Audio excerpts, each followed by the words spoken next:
السلام عليكم ورحمة الله وبركاته. عاملين ايه يا حبايب اتش؟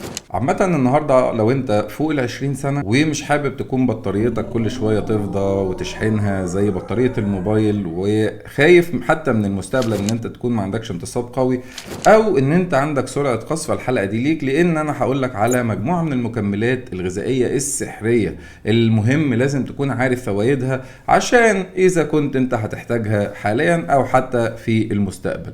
وهنبتدي باهم مكمل معانا وهو مكمل الزنك. بس قبل ما اخش في حلقه النهارده محتاج منك لايك وشير ومتابعه وتوصل اللايكات لاكبر قدر ممكن، وكمان تعليقاتكم انا كده كده بقراها وباخد منها افكاركم وباخد منها اسئلتكم، وكمان بعمل حلقه عن الاسئله المجمعه، فما تنساش تسيب تعليقك عشان اقدر اجاوب عليه. نبتدي حلقه النهارده ونقول الزنك. الزنك هو المفعول، له مفعول السحر على التستوستيرون، او هو الفيتامين السحري للتستوستيرون.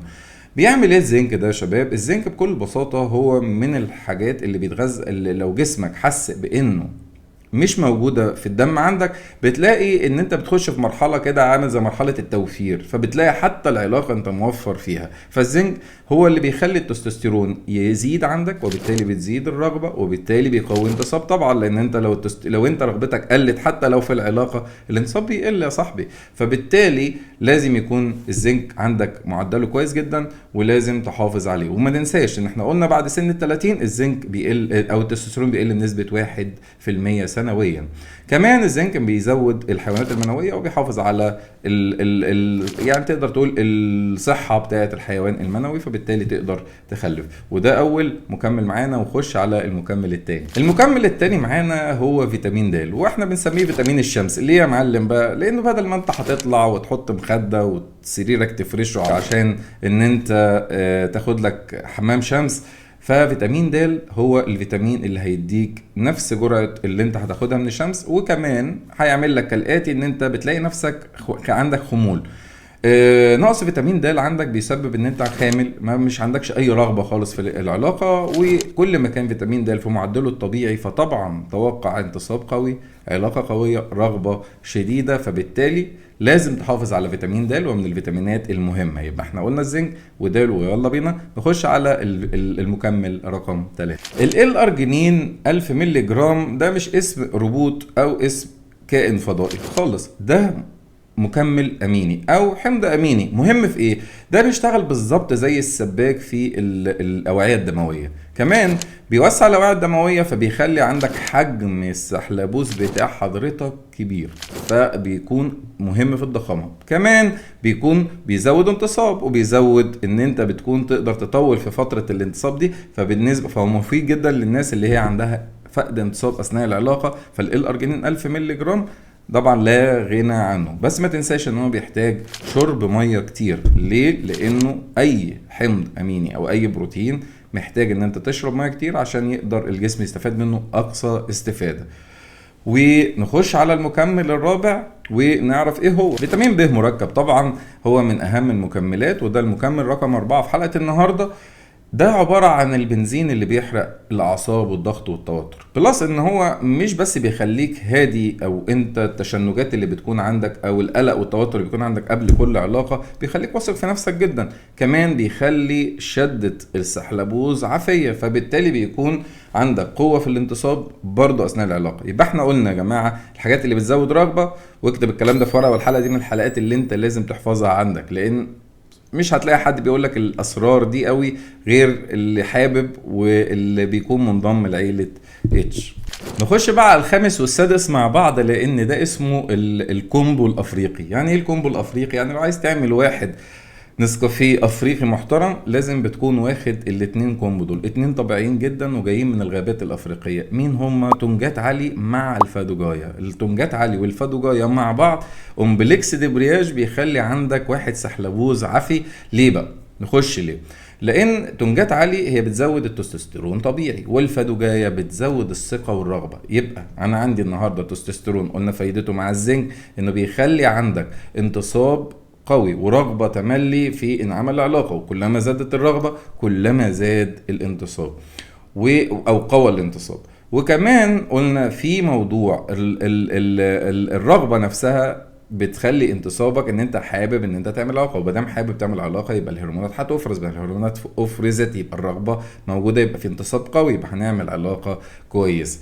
وعدد العلاقات، يعني مثلا لو عملت علاقه التانية بتيجي منين؟ بالظبط كده، بسبب ان الرغبه عند حضرتك زادت. فاذا انعدمت الرغبه، يعني عملت علاقه وانعدمت الرغبه، فبالتالي هيحصل فقد انتصاب. انا بديكم الاسرار اللي هي كل الناس بتسال عليها.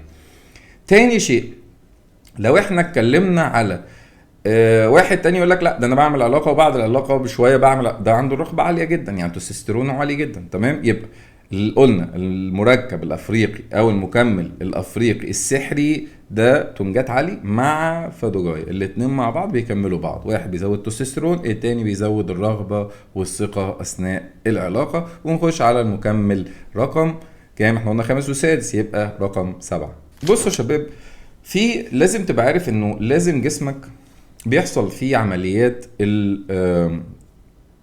الهدم، ولازم تبقى محافظ على أكسدة، يعني معامل مضاد للأكسدة، لأن لو جسمك فيه التهابات فلازم تاخد فيتامين بيخلي عندك تقليل الالتهابات دي والمحافظة على الخلايا اللي موجودة في جسمك. واحد من الفيتامينات المهمة دي هو فيتامين ه، تمام. يبقى فيتامين ه واحد من الفيتامينات المضادة للأكسدة. كمان مش بس كده، فيتامين سي، ودي حاجه انا مش هوضحها في حلقه النهارده، بس عامه شوف انت برضو ايه الفيتامينات اللي انت حابب ان انا اقول لك عنها معلومات، وحطها لي في الكومنتات، وانا هعمل لكم، هجمع كل الحاجات وهعمل لكم حلقه بيها. فيتامين ه وفيتامين سي، يعني فيتامين ه وفيتامين سي من الفيتامينات اللي مهمه جدا في كمضاد للاكسده، وبالتالي بيظبط موضوع برضو الرغبه، وكمان بيحسن الدوره الدمويه. واحد يسالني هو انا لما احسن الدوره الدمويه هستفاد ايه؟ يعني ما حبيبي السحلبوز بتاعك انتصابه معتمد على دوره دمويه، ما هو اصلا مش حته حديد،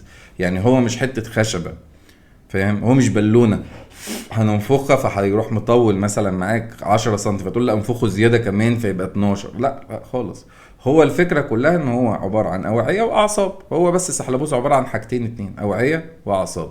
فالدم اذا كان دورته الدمويه مظبوطه اصبح عندك انتصاب محترم.